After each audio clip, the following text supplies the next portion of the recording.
Hello, grade 5. So, tuturuan ko kayo ngayon kung paano gumawa ng improvised plastic pom-poms. Sa paggawa nito, kailangan meron tayong gunting, meron din tayong garter.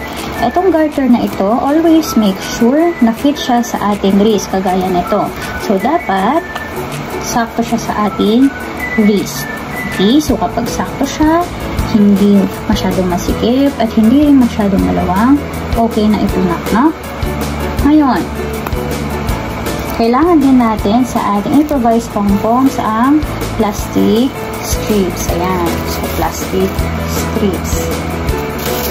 Kaya, pinaka-importante sa ating improvised plastic pom-poms ay ang plastic. Ayan, no? Ito yung brand, medium size. Kahit anong brand, basta kuha yung ganitong kulay, color blue. Pero mas maganda kung Pinoy Tamo. Ayan, yung brand niya. Medium size. So, tuturuan ko kayo kung paano mag-cut muna ng plastic strips para pantay-pantay lahat ng ating mga ilalagay mamaya sa ating garter. Ayan.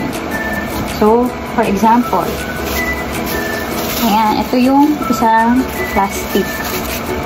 So, sa pag-cut ng plastic strips, i-cut muna natin yung dulo. No? Yung dulo ng ating plastic. Kung mapapansin nyo, nakasil kasi yan. So, kailangan natin siyang putulin. So, putulin na natin.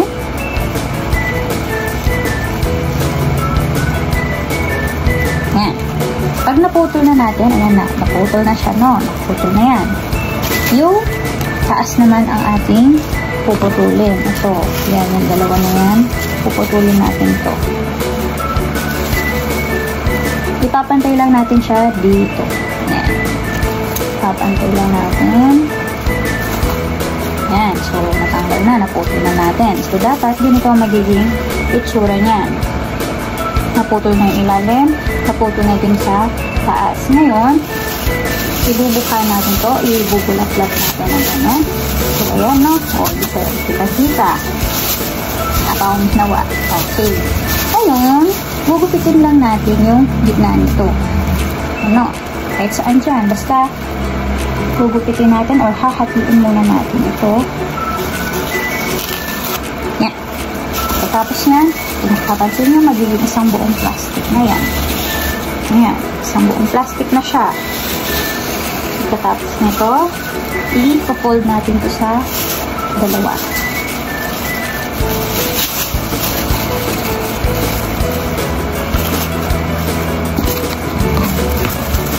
Kapag nahanap nyo na yung gitna, pwede nyo na siyang gupitin. Kunwari, ayan na. Nahanap ko na ang gitna nito. Ito yun. Ito yung gitna. Gugupitin ko na ito. O, gugupitin na, ha?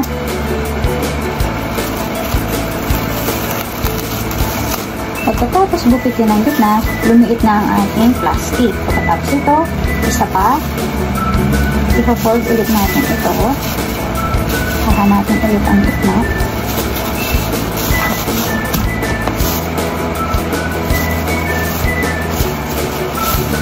Ayan, so nakita ko ulit ang gitna. Ito na siya. Gugupitin ulit natin ito. Ingat lang sa paggamit ng gunting. Pagkatapos nito, titiklop pa natin ito dahil makapal pa siya. So, tiklop pa ulit. Hahanapin ulit ang gitna. Ayan. Tapos, gugupitin.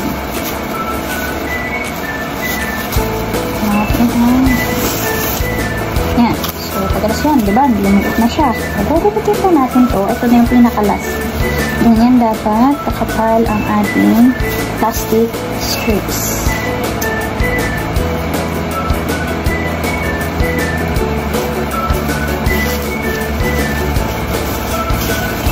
Shout out sa grade 5 sa mga magaganda at mababait. O ito.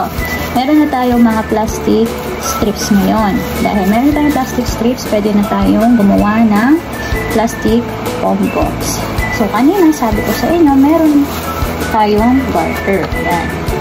So, sa garter na ito, kukuha tayo ng isang plastic strips at itatali lang natin dito. Ibubuhol lang natin na ganito.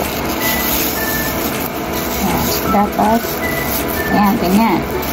O yan, ipantayin natin konti. Ayan. Tapos, dapat medyo mahigpit.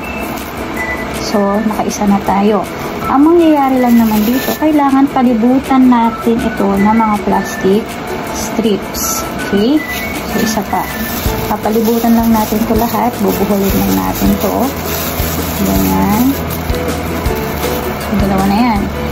Ngayon, kapag dumarami yung plastic natin, kailangan yung hilain yung garter. Bakit kailangan hilain ng garter? Para kapag mamaya ipapasok na siya, walang lapses. Kagaya nito. Kapag hinila ko ito ngayon, kung mapapansin ninyo, no, hindi siya intact. Kailangan intact yung ating plastic. So, wala tayo dapat makikita mga garter kagaya nito. So, natin yan. Sisiksik natin ganyan sa garter. Kapag dumarami yan, mas gumaganda ito. Ayan. So, magtali lang tayo na magtali ng plastic.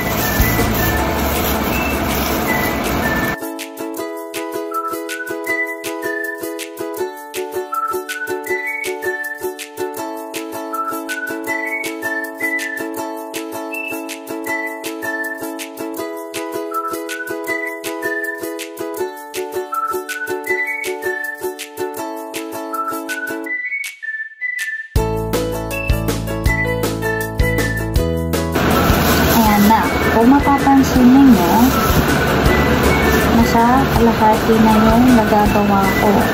Ayan, so medyo kumakapal na siya. Kung mapapansin ninyo, no, nagiging pong-pongs na yung itsura niya. Pero wala pa tayo sa dulo. So, almost kalahati pa lang yung natatali ko. So, ulitin ko, no, kapag katapos nyo siyang taliin, ayan, parang natali nyo na. Always make sure na i-iba natin nyo. Kapag nabanat, kung mapapansin nyo, ayan, kagaya nito. Ayan, yung puti na yan. I-uusog ko to. Ayan. Pagkatapos ko yung iusog ngayon, hindi siya, nag-i-stretch siya, nagiging compact siya. Kapag nagiging compact siya, nagiging ganyan siya. Mas kumakapal tignan. Okay? So, itutuloy lang natin ito hanggang sa makumpleto natin ito lahat. So, may technique dito para mas mabilis. Kung alam niyo yung paa ninyo, sa paa ninyo, kasabit nyo ganyan. Pagkasabit nyo sa paa ninyo, dire-diretso na lang kayo na magtatali. So, for example, ayan. Kasabit ko yung dito, ayan. Tapos, papasok ko lang na ganyan dito. Tapos, itatali ko. Ayan.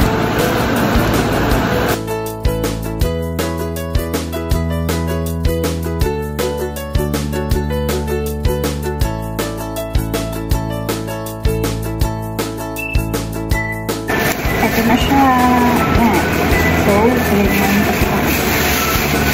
Makapansin ninyo, ayan na yung pinali natin. Kapag buo na siya, ayan na siya.